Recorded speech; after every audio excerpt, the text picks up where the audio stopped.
وقت للتاني بنحب نجدد وننوع في تتبيلات الفراخ. تتبيلة الفراخ اللي معايا النهاردة جميلة جدا وسهلة وبسيطة. هتعمليها كده في 3 دقايق وهتنفع جدا في العزومات. بس طبعا لو لسه اول مرة بتشوفيني، انا اسمي ريم ودي قناتي. ما تنسيش طبعا تعملي لايك للفيديو، كمان اشتراك في القناة، فعلي الجرس عشان يوصلك كل جديد. او تتبيلة الحاتي للفراخ المشوية، طعمها بيبقى حلو قوي وبسيطة كده ومكوناتها جميلة جدا. تعالي نشوف مقاديرها ايه وكمان طريقة تحضيرها. اول حاجة 5 طماطمات وسط كده، يكونوا مبشورين بالمبشرة عادي، ولو عايزة تضربيهم في الكبة بيبقوا تمام قوي بنفس الشكل اللي قدامنا ده. احنا مش عايزينهم عصير، عايزينهم مبشورين. عندي كمان هنا 5 بصلات وسط، يكونوا مبشورين طبعا بالمبشرة، وينفع قوي بالمفرمة او في الكبة زي ما احنا متعودين. انا طبعا فرماهم في الكبة، عملوا شوية عصير كده، وده هيبقى تمام قوي.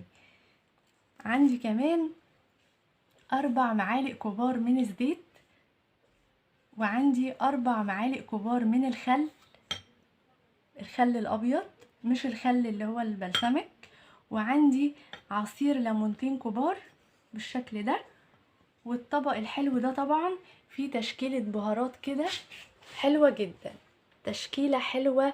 معلقة صغيرة من الملح، معلقة صغيرة من الفلفل الأسمر، معاهم ربع معلقة من الكزبرة، وكمان معلقة كبيرة توم وبصل بودرة وقرفة.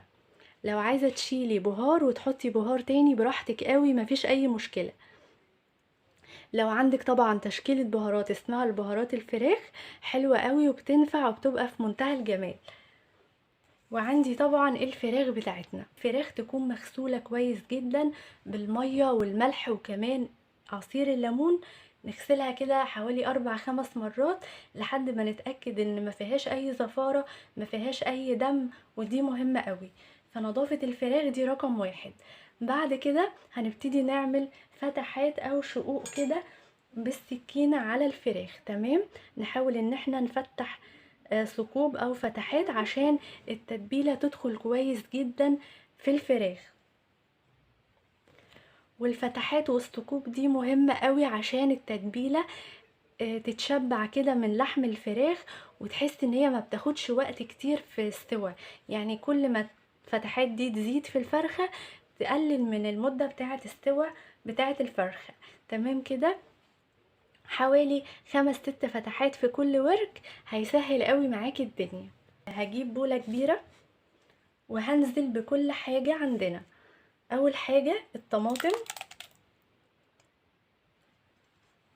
تاني حاجة البصل.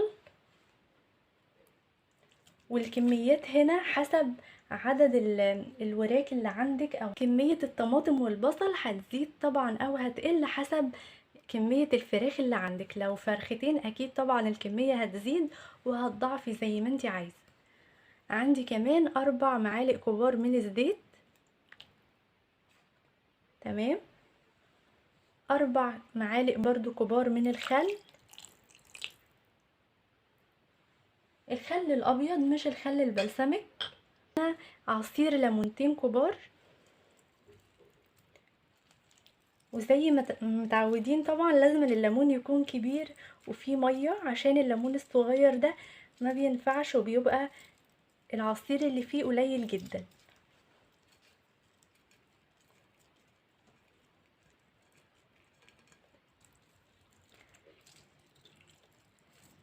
عندي طبعا الليمون والخل من الحاجات الاساسيه قوي في التتبيله، يعني ما ينفعش اشيل حاجه بدل حاجه او ابدل حاجه، لازم الاتنين يبقوا مع بعض، بيدوا ميكس حلو جدا.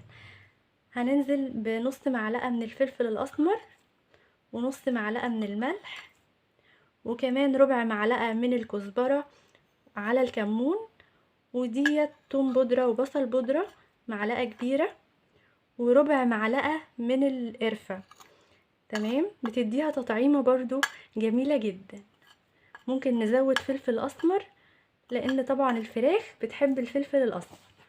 هنقلب كده كل التتبيله الجميله ديت. شايفين الالوان عامله ازاي؟ ان كل حاجة كده دخلت مع بعضها. تمام. الملح بالفلفل بالبصل بالطماطم بالخل وكمان عصير الليمون، تقليبة حلوة كده. وبعد كده هندوقها ونشوف الملح بتاعها عامل ازاي.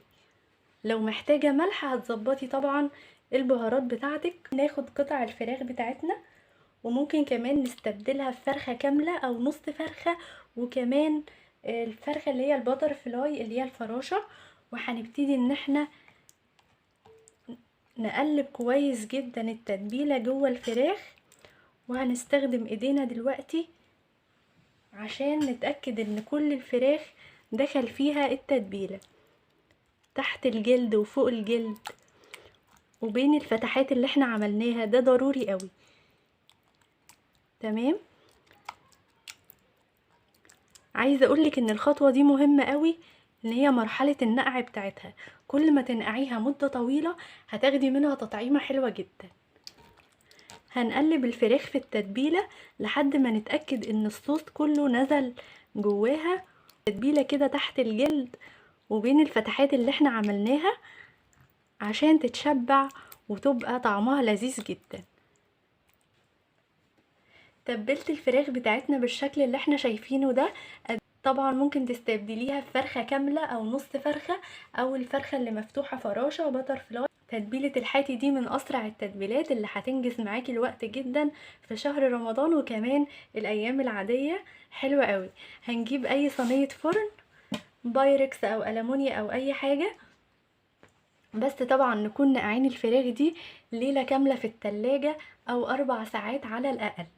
كل ما تنقعيها اكتر هتاخدي منها طعم مفيش احسن من كده. تقلبيها في الصينية زي ما احنا شايفين على الجلد. تمام. تمام. نظبطهم كده. ولو عايزة تستخدمي صينية بايركس بتبقى جميلة جدا. وهننزل بقى بالتتبيلة دي كلها على الفراخ. شايفين المنظر عامل ازاي؟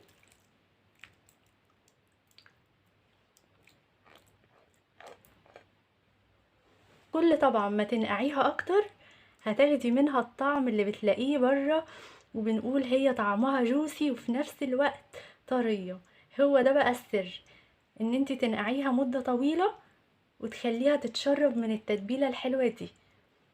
حطي بقى كل حاجة فيها كده، سيبها في التتبيلة ديت حوالي 4 ساعات، ما ينفعش اقل من كده عشان تاخدي الطعم الحلو جدا اللي بين شكل التتبيلة.